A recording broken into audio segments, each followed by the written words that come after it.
তো মুভির শুরুতে জাপানের শহরকে দেখানো হয় এবং সেখানে আমরা একজন ক্রিমিনালকে দেখতে পাই যে পুলিশের হাত থেকে বাঁচার জন্য পালাচ্ছিল। ঠিক তখনই তার হার্ট অ্যাটাক হয় এবং সে ওয়ান স্পটই মারা যায়। এরপর আমাদের বড় ক্রিমিনালসদের দেখানো হয় যাদের আইন কোনো সাজা দেয়নি এবং আরো অনেক মানুষ যারা জেলের মধ্যে ছিল তারাও হার্ট অ্যাটাক করে সেইখানেই মারা যায়। এখন এই ডেথ গুলো কোনো ন্যাচারাল ছিল না, এই ডেথ গুলো করছিল একটি ছেলে যার নাম লাইট। আসলে লাইটের কাছে একটি এনসিয়েন্ট বই ছিল আর এটা কোনো সাধারণ বই না, এটা ছিল ডেথ নোট। আর সেই বইয়ে যে ব্যক্তির নাম লেখা হবে সেই ব্যক্তি মারা যাবে এবং ঠিক সেইভাবেই মারা যাবে যেভাবে তুমি সেই বইয়ে লিখবে। এর সঙ্গে সঙ্গে এই বইটা মানুষের মনকেও কন্ট্রোল করতে পারে। আর এখন লাইট এই বইটা পাওয়ার পর সব ক্রিমিনালদের নাম সেই বই এসে লিখতে থাকে, মানে খারাপ মানুষদের শেষ করে দেওয়ার জন্য। আর হঠাৎ এত মানুষের মৃত্যুর কারণে পুরো দুনিয়াতে হইচই শুরু হয়ে যায় এবং সেই ক্রিমিনালদের মনে তো একদম ভয় ধরে গিয়েছিল। আর এই বিষয়ে গভর্নমেন্ট খুব চিন্তিত হয়ে পড়ে। আর এতে কিছু মানুষ মনে করে যে গড ক্রিমিনালদের শাস্তি দেওয়ার জন্য একজনকে পাঠিয়েছে, আর অন্যদিকে কিছু মানুষ মনে করছিল এটা হয়তো কোইন্সিডেন্স। এখানে আমরা বুঝতে পারি যে লাইট খারাপ মানুষদের মারার পর নিজের একটা নামও চুজ করে নেয়। সে নিজের নাম রেখেছিল কিরা এবং কিরাকে অনেক মানুষ তাদের হিরো মনে করছিল। আর এই নিউজটা পুরো দুনিয়াতে ভাইরাল হয়ে গিয়েছিল।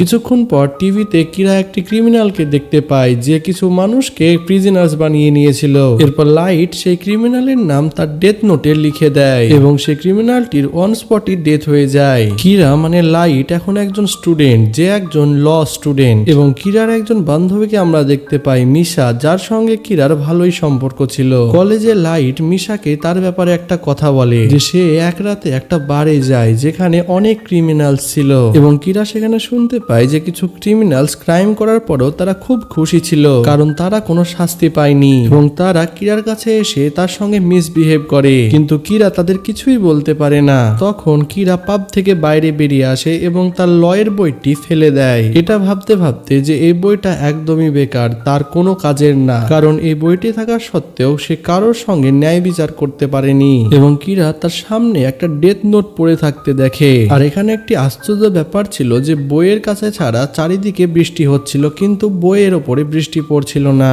এরপর কিরা সেই বইটিকে নিয়ে বাড়ি চলে আসে। কিরা মিশাকে এইসব কথাগুলো বলে কিন্তু সে ডেথ নোটের ব্যাপারে কিছুই বলে না, কারণ কিরা কারোর সঙ্গে তার এই বইয়ের ব্যাপারে কোনো কথা বলে না। লাইট যখন এই বইটি পেয়েছিল তখন এই বইটির রিয়ালিটির ব্যাপারে লাইট কিছুই জানতো না। সে ভাবতো আসলে এই ডেথ নোট বইটি কি। এরপর সে বইয়ের রুলস গুলো পড়তে থাকে যেখানে লেখা ছিল যে যার নাম যেভাবে এখানে লেখা হবে সে সেইভাবেই মারা যাবে। আর তখনই লাইট টিভির মধ্যে একটি ক্রিমিনালের নিউজ দেখতে পায়। তখন এই বইটিকে চেক করার জন্য সেই ক্রিমিনালের নাম এই বইটিতে কিরা লিখে দেয়। এরপর রাত পেরিয়ে সকাল হয়ে যায় এবং আমরা কিরাকে দেখতে পাই যে এখন নিউজ পেপার পড়ছে এবং সে দেখতে পায় যে ক্রিমিনালের নাম সে ডেথ নোটে লিখেছিল সেই ক্রিমিনালটি আজ সকালেই মারা গিয়েছে। আর এটা দেখে লাইট একদম আশ্চর্য হয়ে যায় কিন্তু সে বিশ্বাস করতে পারে না। এই কারণে সে বইটি দ্বিতীয়বার চেক করার সিদ্ধান্ত নেয়। আর এটা চেক করার জন্য লাইট সেই ক্রিমিনালদের কাছে যায় যারা তার সঙ্গে মিসবিহেভ করেছিল।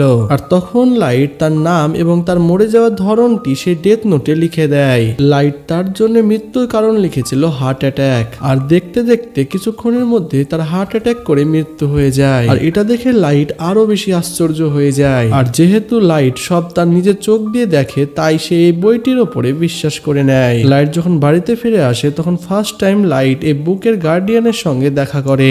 আর এই বইয়ের গার্ডিয়ানটি ছিল এঞ্জেল অফ ডেথ। যেহেতু এঞ্জেল অফ ডেথ দেখতে ভয়ানক ছিল তাই লাইট তাকে দেখে একটু ভয় পেয়ে যায়। আর তখন লাইট জানতে পারে যে যার কাছে এই ডেথ নোটটি থাকবে সেই শুধু এঞ্জেল অফ ডেথ কে দেখতে পাবে। এঞ্জেল অফ ডেথ লাইটকে সব কথা ডিটেলসে বলে। আর অন্যদিকে আমরা দেখতে পাই জাপানের কিছু পুলিশকে যারা এই ডেথস গুলোর ব্যাপারে কথা বলছিল।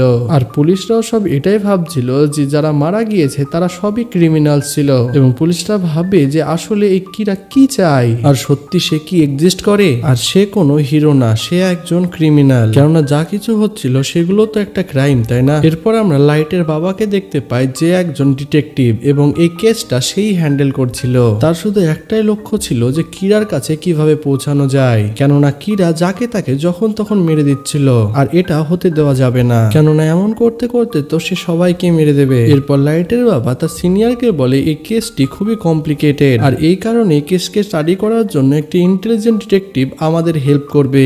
আর এই ডিটেকটিভটার নাম হলো এল। যে ডাইরেক্টলি এই কেসের সঙ্গে ইনভলভ হবে না, মানে শুধু ইন্টারনেটের থ্রুই তারা একে অপরের সঙ্গে কথা বলবে। এল এর নাম না কেউ জানতো, না তাকে কখনো কেউ দেখেছিল, এবং আগে থেকে এল কিরার ব্যাপারে অনেক ইনভেস্টিগেশন করে রেখেছিল, যেটাতে এল অনেক সাকসেসও পেয়েছিল। আর এই কথা শুনে এল এর ওপরে তো প্রথমে কেউ বিশ্বাস করছিল না। এরপর এল যখন দেখায় যে ডেথ গুলো হচ্ছে সেগুলো কোনো ন্যাচারাল ডেথ না, কেননা প্রত্যেক বছরের থেকেও এই বছরে ডেথ বেশি হচ্ছিল, আর মোস্টলি মানুষরা হার্ট অ্যাটাকের কারণেই মারা গিয়েছিল। আর আশ্চর্যের ব্যাপারটা হলো যারা মারা গিয়েছিল তারা ফিজিক্যালি এবং মেন্টালি অনেক স্ট্রং ছিল। এরপর লাইটের কাছে বইটা আসা অনেক সময় কেটে যায়, এবং এই কারণে লাইট অনেক ইন্টেলিজেন্টও হয়ে যায়। এরপর আমরা দেখতে পাই এঞ্জেল অফ ডেথ আর লাইট খুব ভালো বন্ধু হয়ে গিয়েছিল, এবং অনেক সময় একসঙ্গে কাটাতো। ক্রিমিনালসদের মেরে লাইট মনে করতো সে ফিউচার বদলে দেবে, মানে সে ভাবতো ক্রিমিনালসরা যদি মারা যায় তাহলে দুনিয়াতে কোনো ক্রাইম হবে না। আর ঠিক তখনই এল টিভির নিউজে সবার সামনে চলে আসে, যেখানে সে কিরাকে এক্সপোজ করার চেষ্টা করে এবং বলে যে কিরা কোনো হিরো না, সে একজন ভিলেন, আর আমরা খুব তাড়াতাড়ি কিরাকে ধরে নেব।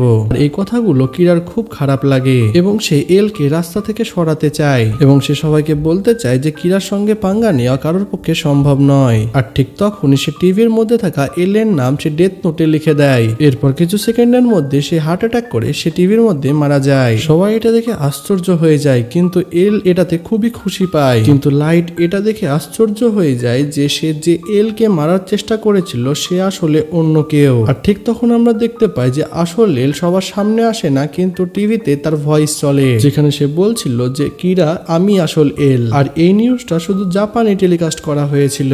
তাই এল কিরাকে বলে যে আমি বুঝে গিয়েছি যে তুমি জাপানেই থাকো। সে কিরাকে এটাও বলে যে তুমি সেই ব্যক্তিকেই মারতে পারবে যার নাম এবং তুমি তাকে চেনো। এটা দেখে লাইট রেগে যায় এবং সে অনেক ভয়ও পেয়ে যায়, কেননা সে এখন পর্যন্ত ভেবে আসছিল যে সে কোনোদিনই ধরা পড়বে না। তার মাথায় একটাই ভাবনা ঘুরছিল যে তার সঙ্গে টক্কর নেওয়ার জন্য একজন চলে এসেছে, কেননা এলকে না কখনো সে দেখেছে আর না কখনো তার নাম শুনেছে। আর এটার পর এল এবং কিরার ব্যাপারে অনেক মানুষ ডিসকাশন করতে শুরু করে।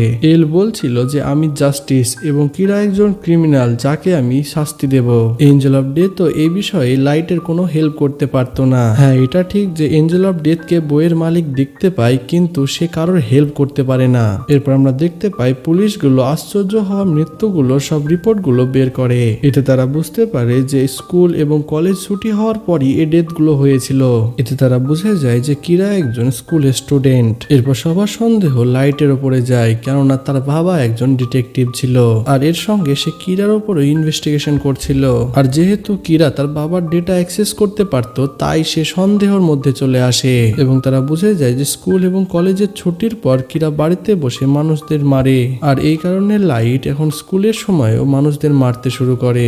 এখানে এলের সন্দেহ আরো বেড়ে যায় এবং সে বুঝে যায় যে স্কুলের স্টুডেন্টই সবাইকে মারছে, কেননা কিরা সবার নজর এড়ানোর জন্য এখন স্কুলের সময়ও কিল করতে শুরু করেছে। এরপর সবাই বুঝে যায় যে কিরার অ্যাক্সেস ডাইরেক্ট ডেটাবেসের কাছেও আছে। তাই কিরার বাবাকে সবাই বলে যে কিরা ডাইরেক্ট ডেটাবেস পর্যন্ত কন্ট্যাক্ট রাখে। হতে পারে কিরা কোনো পুলিশ অফিসার, না হলে আমাদের মধ্যেই কোনো একজন। কিছুদিন পর লাইট বুঝতে পারে যে পুলিশ তার উপরে নজর রেখেছে, এবং পুলিশ তার পিছনে কিছু ডিটেকটিভ লাগিয়ে রেখেছে, এবং লাইট এলকে রাস্তা থেকে সরাতে চেয়েছিল।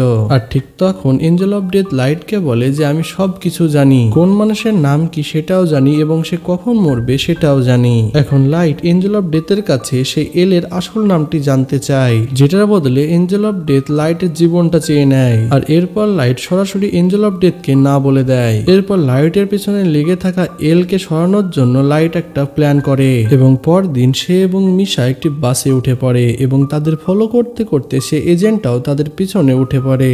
আর এটা দেখে লাইট তাকে বলে তুমি আমার পিছু কেন করছো, এবং সেই এজেন্ট এটার কোনো উত্তর দেয় না। ঠিক তখন একটা ক্রিমিনাল সে বাসে উঠে পড়ে, যে বাসের ড্রাইভারটির উপরে গান পয়েন্ট করে দেয়। ঠিক তখনই লাইট পেপারে একটা জিনিস লিখে, সে লিখে যখন সে তোমাকে ধরবে তখন তুমি তার কাছ থেকে তার গানটি ছিনিয়ে নিবে। আর সাডেনলি সে পেপারটি নিচে পড়ে যায়, এবং সেটি দেখে সে ক্রিমিনালটি পেপারটি তুলে নেয়। আর ঠিক তখনই সে ক্রিমিনালটির নজর এঞ্জেল অফ ডেথের উপরে পড়ে। এরপর সে ক্রিমিনালটি এঞ্জেল অফ ডেথের উপরে গান ফায়ার করে, কিন্তু এতে এঞ্জেল অফ ডেথের কিছুই হয় না। আর এটা দেখে সে ক্রিমিনালটি ভয় পেয়ে যায় এবং বাস থেকে নেমে পালাতে যায়। ঠিক তখন একটা কার এসে তাকে হিট করে দেয় এবং সে সঙ্গে সঙ্গে মারা যায়। আর এগুলো সব লাইটের প্ল্যান অনুযায়ী হয়েছে, কেননা সে এজেন্ট এজেন্টটির নাম জানতে চেয়েছিল।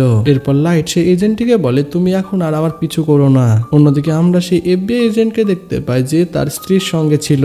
আর যেহেতু লাইট খুব ইন্টেলিজেন্ট তাই সে এই এফবিআই এজেন্টদের হাত থেকে বাঁচার জন্য একটা প্ল্যান বানায়। কেননা সে এলকে তো মারতে পারবে না, কিন্তু এল যাদের হায়ার করেছে তাকে ফলো করার জন্য সে তাদের মারার সিদ্ধান্ত নেয়। এই কারণে লাইট সেই এফবিআই এজেন্টকে ভয় দেখিয়ে বাকি সব এজেন্টদের নাম সে জেনে নেয়, যে এজেন্ট এই কেসের সঙ্গে জড়িত ছিল। আর কিছুক্ষণ পরে সেই এফবিআই এজেন্টের মৃত্যু হয়ে যায়, কেননা কিরা সে বইয়ে তার নাম লিখে দিয়েছিল। আর এখানে প্রশ্ন আসে, যদি কিরা একজন ভালো মানুষ হয় তাহলে সে নিরীহ মানুষদের মারছে কেন? আর এটার পর সব এফবিআই এজেন্টরা একে একে মারা যায়। আর এই কথাটা এলের কান পর্যন্ত পৌঁছে যায় এবং এই কারণেই সব পুলিশ অফিসারও ভয় পেয়ে যায়, কেননা তারা ভাবছিল যে কিরার হাতে তারাও এক না একদিন মারা যাবে।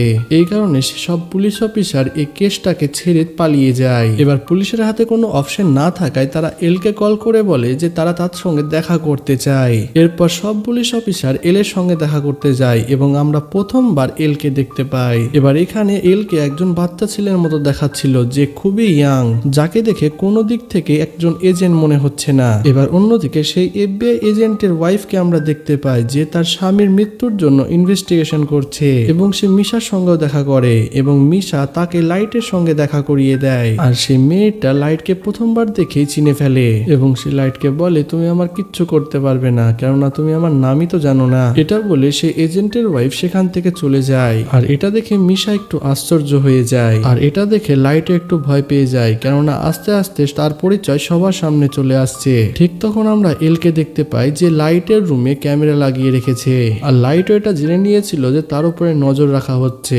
তাই সে এমন কিছু করে না যাতে মানুষ সন্দেহ করে তার উপর। সে এমন রিয়াক্ট করে যাতে সবাই দেখে মনে করে সে একদম নর্মাল আছে। এরপর একদিন একটি নিউজে একটি ক্রিমিনালের ব্যাপারে বলা হয় এবং সবাই মনে করে যে লাইট এবার কিছু একটা করবে। এরপর সেই ক্রিমিনালটি মারা যায়, কিন্তু লাইট তখনও টিভি দেখেনি। আর এই ঘটনার পর এলের উপরে সন্দেহ করা সবাই ছেড়ে দেয়। আর তখন আমরা দেখতে পাই যে লাইট সবার চোখের আড়ালে লুকিয়ে লুকিয়ে এই কাজ করে যাচ্ছিল। এর মানে হলো সে এখনো লোককে মেরেই যাচ্ছিল। এটার পর লাইটের ঘর থেকে সব ক্যামেরাগুলো সরিয়ে ফেলা হয়। এটা দেখে মনে হচ্ছিল যে সবকিছু এখন নর্মাল আছে, কিন্তু সেই এজেন্টের ওয়াইফ এখনো তার স্বামীর বদলা নেওয়ার জন্য সে ইনভেস্টিগেশন চালিয়ে গিয়েছে। সে এলকে কলে বলে যে আমি আমার জীবন বাজি রাখছি এবং আমি প্রমাণ করেই ছাড়বো যে এলি কিরা। আর ঠিক তখনই সে কল করে লাইটকে ডাকে, যেখানে সে মিশাকে গান পয়েন্ট করেছিল। সে লাইটের মুখ থেকে শুনতে চেয়েছিল যে সেই কিরা, কিন্তু লাইট এটা একদমই অস্বীকার করে দেয়। ঠিক তখনই মিশা সুযোগ বুঝে সেখান থেকে পালিয়ে যায় আর সেই এজেন্টের ওয়াইফ কিরার উপরে গান ফায়ার করতে লাগে। আর ভুল করে সেই গুলি মিশাকে লেগে যায় এবং মিশা সেখানেই মারা যায়। এবং এরপর সেই এজেন্টের ওয়াইফ নিজেই নিজেকে শুট করে দেয় এবং সেখানে যা হচ্ছিল সেগুলো সব ক্যামেরায় রেকর্ড হচ্ছিল এবং কিছুক্ষণের মধ্যে সেখানে পুলিশও চলে আসে। আর তখন আমরা দেখতে পাই যে লাইট আর এঞ্জেল অফ ডেথ একে অপরের সঙ্গে কথা বলছে এবং সে এঞ্জেল অফ ডেথকে বলে যে এখন যা তুমি দেখলে সেগুলো সব আমার প্ল্যান অনুযায়ী ছিল। সে তাকে বলে যেহেতু বইয়ের মালিক সবকিছু কন্ট্রোল করতে পারে তাই যে ঘটনাটা সে দেখলো সেটা সে আগেই বইয়ের মধ্যে লিখে রেখেছিল আর এটার কারণে সে তার বেস্ট ফ্রেন্ডকেও মেরে ফেলেছিল। এরপর মনে হয় লাইট শয়তানের কাজ করছে না, সে আসলে একজন শয়তান। এরপর লাইট তার বাবাকে বলে যে কিরাকে ধরার জন্য আমি তোমার সঙ্গ দেব। লাইট এটা করতে চেয়েছিল কারণ তার উপরে যেন কোনো সন্দেহ না যায়, কারণ তার যেন গোপন পরিচয় সারা জীবনের জন্য যেন গোপনই থাকে। আর এভাবেই সে তার কাজ চালিয়ে যাবে এবং শেষে সে এলের সঙ্গে ফেস টু ফেস দেখা করে আর এই গল্পটি এইখানে শেষ হয়ে যায়।